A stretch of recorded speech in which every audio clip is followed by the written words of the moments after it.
sinabi natin high level, all the offense dito. Dito, take down ha. Any type of takedown is easier to set, easier done kung may point of contact. Ibig sabihin, talaga nakadikit ka. Kung nakadikit ka, madaling mag-reset. Kung kaya mo dikit ang buong katawan mo, mas kung gagamit ka rin ng braso, dami mo na katawan mo, dami mo na rin ang next. Kung kaya ang upper body, kung ito yung takedown,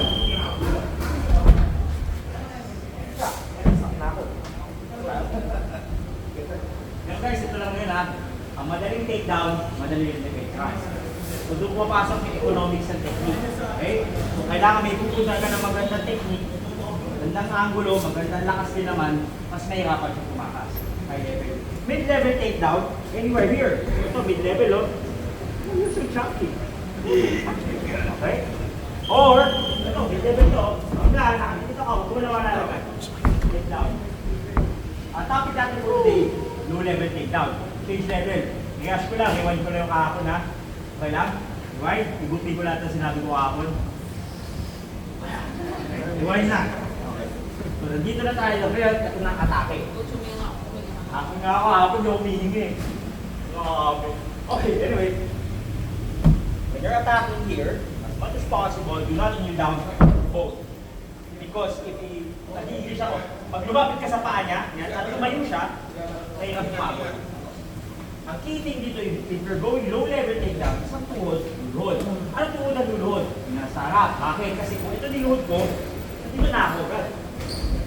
Kung ito niluhod ko, layo. Kaya kailangan ko mabante. So, ito siya, subuha ko ng takedown low level, pa. Okay? That's the principle. Ito gagawin natin technique. Kaya nakatinig ka. Okay?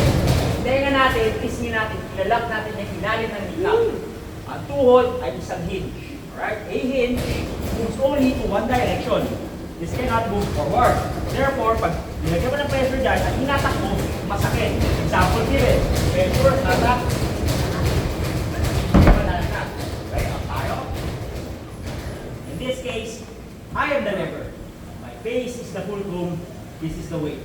Okay? My body is the mechanics. From this, parang may nahabol na isda. Nahabol, may paayon isda. May nahuling isda. From this, okay? May nakaluhod. So, sige, okay lang. Nakaluhod. Sige na, bangga, hatak. Huwag nyo muna i-let go. Kasi kung may bala ka umabol sa baseball, pwede umabol.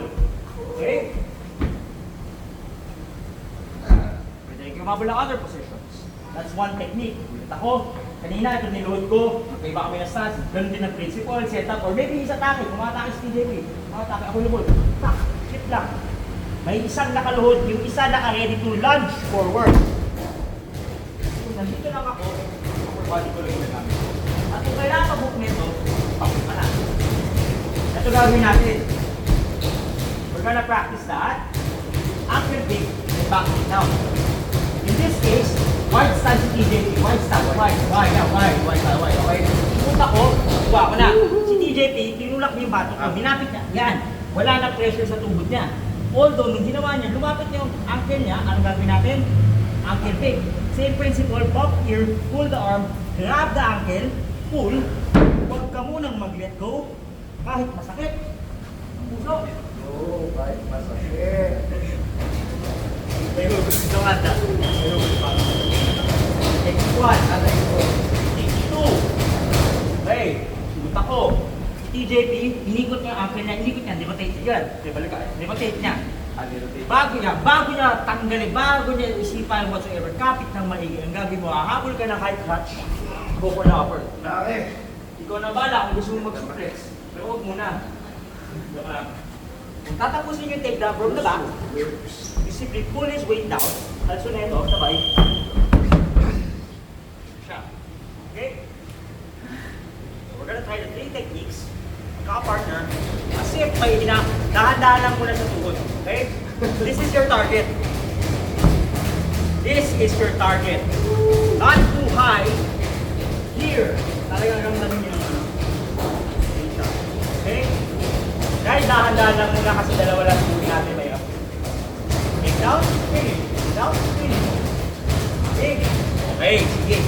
Siguro ano muna, first set, 2 set muna tayo. O pag ganyan yung bagsak nila.